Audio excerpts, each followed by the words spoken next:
Look, obviously, we need to check his fitness and assess where he is because he's just come off COVID and he hasn't played much cricket.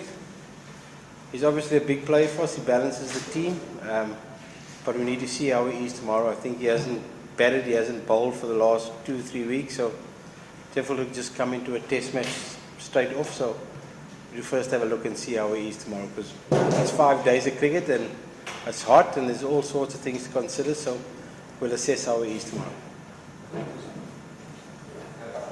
And the way batting for us in South Africa, do you think any mental bearing? No, I don't think so. Like I think Jamie has said previously, there was some really good stuff in South Africa. Obviously the last 2 innings is not very good, but conditions were really tough for the guys to bat in. We found every time we were batting the last couple of overs of the day or when light wasn't good, and South Africa had a fantastic spin attack. They bowled really well in conditions that helped them. So I don't think that'll have much bearing on this series. It's nearly a month ago now, so time we've moved on. There's rain around. There was rain in today morning. So if Sakib plays, is there any chance Bangladesh is going to play 3 pacers? We need to look at the wicket. We need to look at the conditions the day before. Obviously, the selectors will all sit down in the next day or so and come up with what's best. But it is a possibility. But we first need to see what the conditions are like. We know the wicket might offer something for the first hour or 2, but then becomes really hard work for fast bowling. So we need to take all those factors into consideration. Look, definitely. I just said the bowlers this morning that in 3 test matches, I think we got 30 in 2 test matches in South Africa. Got 36 wickets. Bowled South Africa out twice. First innings, second innings in Durban. Bowled them out in Port Elizabeth, and I think got 6 wickets in the second innings. And I don't think Bangladesh has done that before, where they've got that many wickets. So, yeah, we're confident we can get 20 wickets. We do need to have 5 bowling options. That's obvious.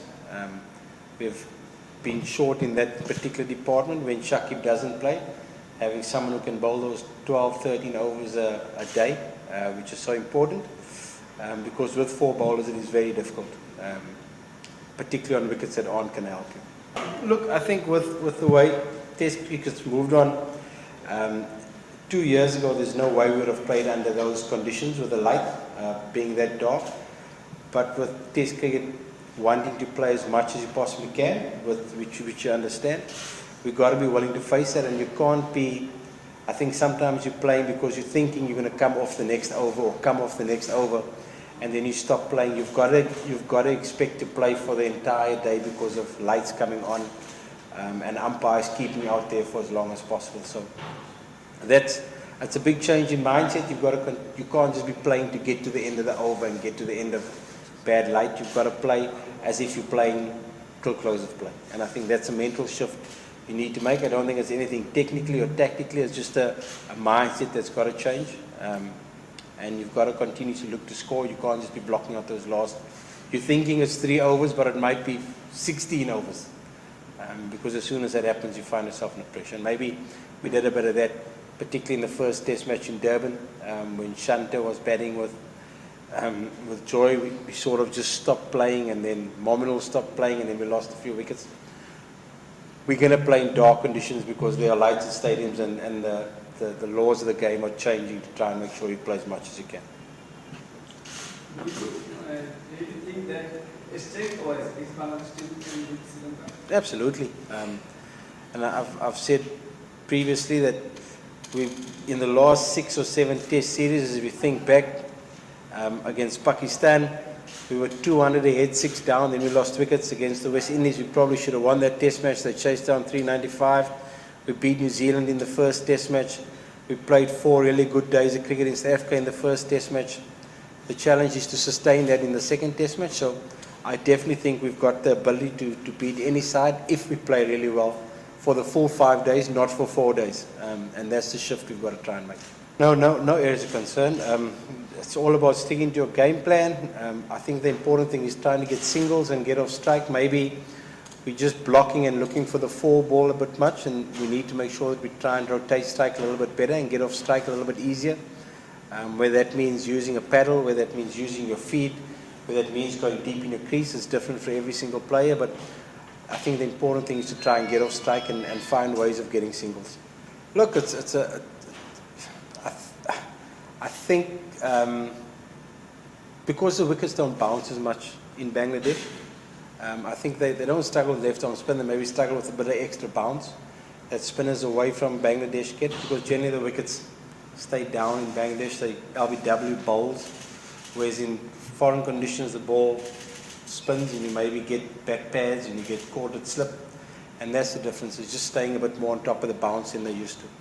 No, definitely when we have a bad session, we have a really bad session. If we have a bad session, we lose 6 or 7 wickets.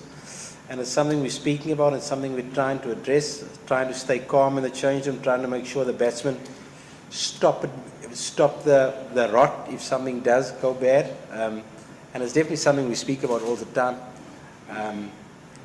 Look, it's part of cricket, but we have to make sure that we stop. If you lose 1 or 2 wickets, we can't lose 5. And that's the challenge, is to make sure that we stop the rot when it does set in. Yeah, it's very tricky. Test match cricket is hard, and to not have played for a while and not have practiced for a while, to just come straight in after. I've had COVID and I know I've had it badly, and your energy is not quite the same, and it's not a T20 or 50 over that's done in 6 hours. It's something that's going to happen for 5 days. So these are things we need to take into account, and we need, of course, we want him to play. He's one of the best cricketers that's ever played, but we need to make sure that he gives himself the best chance to perform and is able to fulfill the role that we need him to fulfill, and that is to bowl at least 15 overs a day, bat in the top 6 or 7, and be able to bat for 3 or 4 hours. And that's important because physically, coming back from COVID, I've been there, not easy straight away, and these are things you need to assess. So you want full-fit Shakib in Excuse me? So you want a full-fit Shakib in your best 11? End of the day, anybody wants a full-fit Shakib in your first 11. Very difficult to pick a player who's 50 or 60% fit. You've got to be fully fit to give the player the best chance to perform as well. No, I don't think it's... I suppose if you say opening batsman getting out cover driving, you've got to stop cover driving, or playing through mid-wicket, getting out LBW. If it's a shot that you're confident in and believe in and you know it's a good option, there's nothing wrong with playing it. I think the timing of playing the shot's the important thing, is when you play the shot and why you're playing the shot. If it's to manipulate the field, he's a fantastic reverse sweeper. It's got him a lot of runs in the past. That's a shot he's really confident in. It's just the timing of when he's going to play the shot that's the important thing. Like a cover drive, it's a beautiful shot to play, but if you're a left-hand batter and you're cover driving in the first 20, 30 balls you face, you're going to be under pressure. If you're cover driving once you've got to 50 or 60, then it's okay. So it's just when you play the shot. We hope so. It looks a good wicket. There's a little bit of grass and a little bit green at the moment, but it looks a good wicket. But playing in the one-day series against Afghanistan, you could see the first hour and a half, the ball did something, but then got really good for batting on. And look, the guys have batted well here in the past. So guys will come in here confident, knowing that they can get big scores in Chittagong, because it's probably the best wicket in Bangladesh to bat on. No, I think we need to consider someone that can bowl, and it's a big challenge for us, because you think of the players that have played, like Yasser Rabi has played some really good innings for us. But we need to find somebody that can bowl 10 to 15 overs, whether that's Mominul, I'm not sure he's confident enough to bowl 10, 15 overs. Shanto's bowling's not quite there to bowl 6, 7 overs a day. So we need to try, like I've said for the last 2 years, and all teams are looking for that number 6, number 7, that can bat in the top 6 and bowl 10, 15 overs a game. And the teams that have got that guy are the well-balanced teams that can bowl teams out consistently, and we're still trying to find that person when Shakib's not there. When Shakib's there, easy, but he hasn't been there much.